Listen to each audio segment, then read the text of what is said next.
Olá, povo de Deus, que a graça e a paz do Senhor Jesus esteja com todos neste dia, hoje, dia 15 de julho de 2023.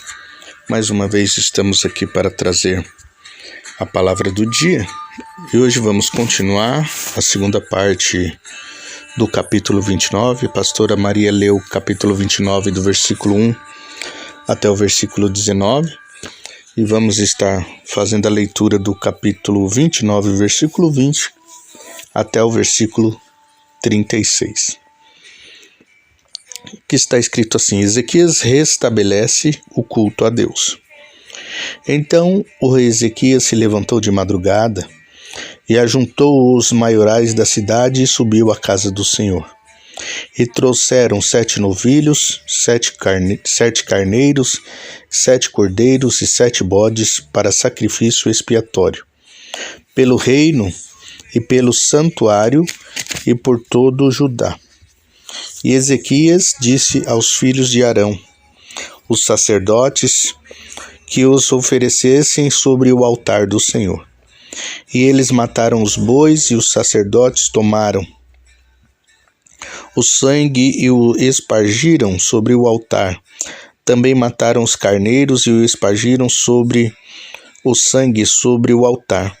Semelhantemente, mataram os cordeiros e espargiram o sangue sobre o altar.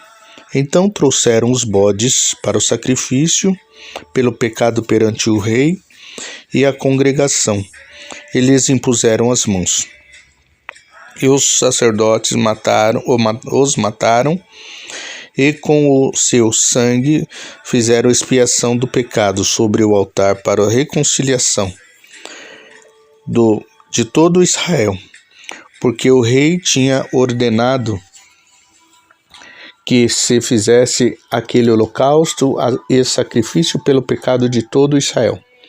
E pôs os levitas na casa do Senhor, com símbolos, com alaúdes e com harpas, conforme o mandato de Davi e de Gade, o vidente, do rei e do profeta Natã, porque neste mandado veio do Senhor por mão dos seus profetas. Estavam, pois, os levitas em pé, com os instrumentos de Davi e os sacerdotes com as trombetas. E deu ordem a Ezequias que oferecessem holocausto sobre o altar. E ao tempo em que começou o holocausto, começou também o canto do Senhor, com as trombetas e com os utensílios e com os instrumentos de Davi, rei de Israel. E toda a congregação se prostrou quando cantavam o canto e as trombetas tocavam, tudo isto até o holocausto acabar. O holocausto se acabar. E acabando de oferecer o rei,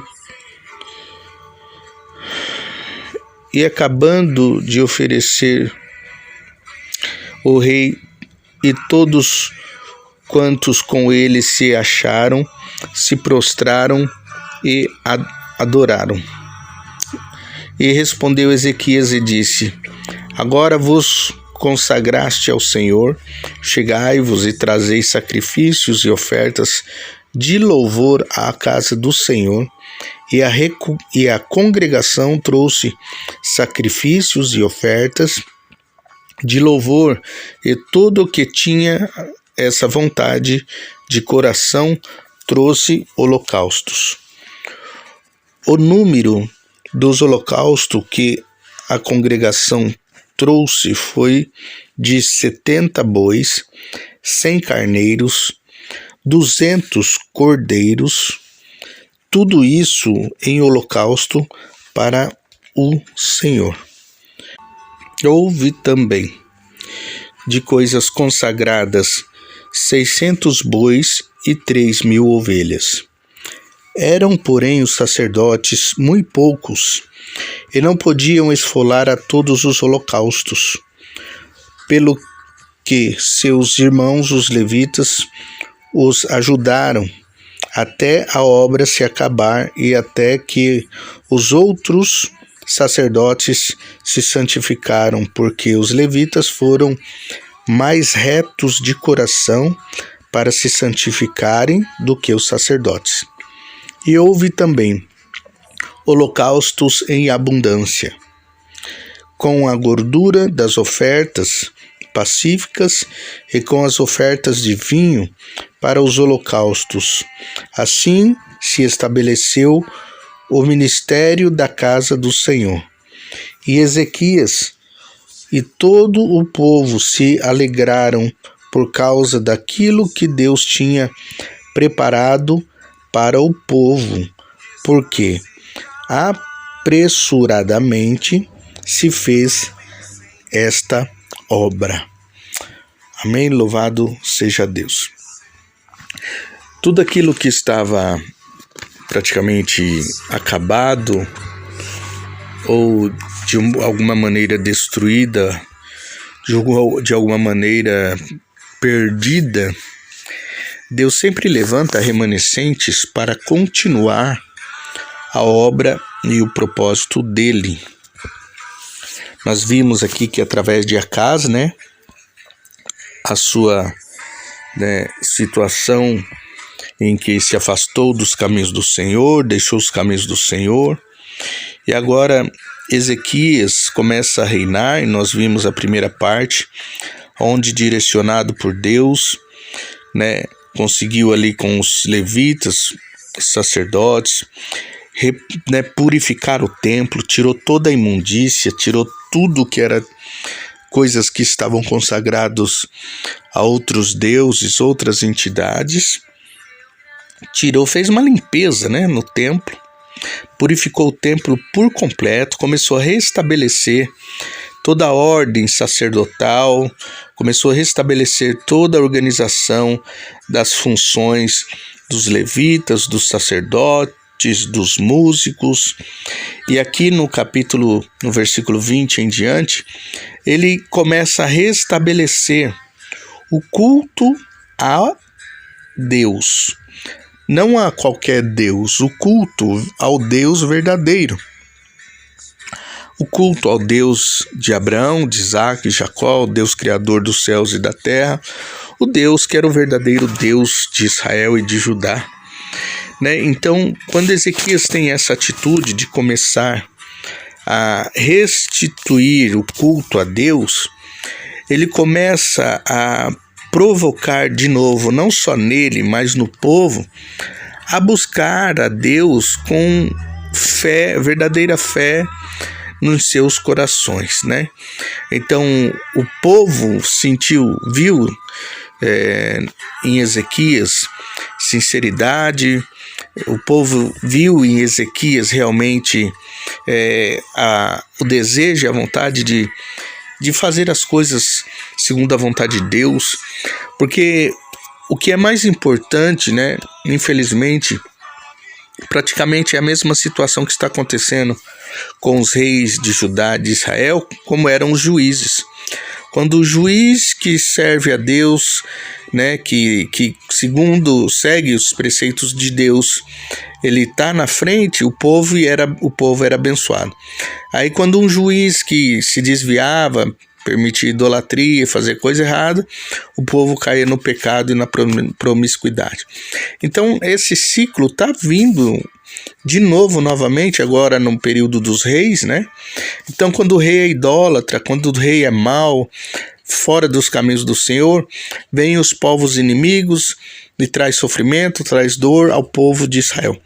Quando o rei é bom, serve a Deus, anda segundo os caminhos do Senhor, o povo é abençoado, o povo é próspero e o povo vê o agir de Deus através da vida, na vida deles e através da vida do rei. Então, o que nós precisamos entender que através deste compromisso de andar com Deus e viver para com Deus, nós vemos o sobrenatural e as bênçãos acontecendo ao nosso favor. E a intenção, né, e o desejo de Ezequias foi tão grande e nobre que a palavra de Deus diz que os levitas se santificaram mais do que os sacerdotes. E os levitas eram o que fazia o trabalho mais árduo, mais difícil, né? Bom era ser sacerdote, levita era o que fazia todo tipo de serviço mais de baixa classe, digamos assim, né? Podemos dizer, né? A matança dos sacrifícios, dos animais, limpeza, todo tipo de situação fora, né? Muitas vezes, grande maioria fora do santo lugar, do santíssimo lugar, era feita pelos levitas, receber as ofertas, organizar tudo isso, né? Agora os sacerdotes trabalhavam, né, na oferenda ali, na entrega no altar de sacrifício, né? Entrava o sumo sacerdote, que entrava no Santo dos Santos uma vez por ano. Mas o que importa é que todos estavam ali começando de novo a buscar ao Senhor em sinceridade, com integridade em seus corações. E o que me chama a atenção é que os levitas se santificaram mais do que os sacerdotes. Então, o que nos mostra isso? Independente de cargo que a pessoa às vezes almeja na presença, almeja na igreja, independente de função que a pessoa almeja na igreja, ou cargo que ela almeja para exercer na igreja, o mais importante é ter uma vida de santidade. Porque a vida de santidade está além do que o cargo que a pessoa possa exercer. Porque a vida de santidade é o que faz a diferença em qualquer lugar. O cargo, às vezes, eu sou pastor, eu sou isso, ou eu sou aquilo, só faz a diferença lá na hora do culto, na liturgia do culto. Agora, a santidade, quando você se santifica a Deus, você pode estar em qualquer lugar, e em qualquer lugar Deus vai fazer a diferença na sua vida. Porque muitas vezes as pessoas têm o cargo, mas não têm santidade. Muitas vezes as pessoas têm a função, mas não têm santidade. E a santidade é que faz a diferença. A pessoa que vive em santidade, buscando santidade, andar em santidade perante o Senhor, ela pode estar em qualquer lugar. E se algum demônio se manifestar, se alguma coisa acontecer, ela em santidade tem a autoridade de Deus para fazer com que aquela situação cesse. Às vezes a pessoa tem o cargo, mas não está em santidade e nada vai acontecer. Então, as pessoas hoje em dia, muitas pessoas se preocupam. Elas querem um cargo, elas querem as funções, elas querem o nome delas na credencial da igreja, levita, evangelista, músico, cooperador, missionário ou missionária. Isso não é nada. O que nós precisamos realmente é ter a mente de que uma vida de santidade é o que faz a diferença nas nossas vidas. Uma vida de santidade é o que vai fazer com que a unção do Senhor seja crescente nas nossas vidas.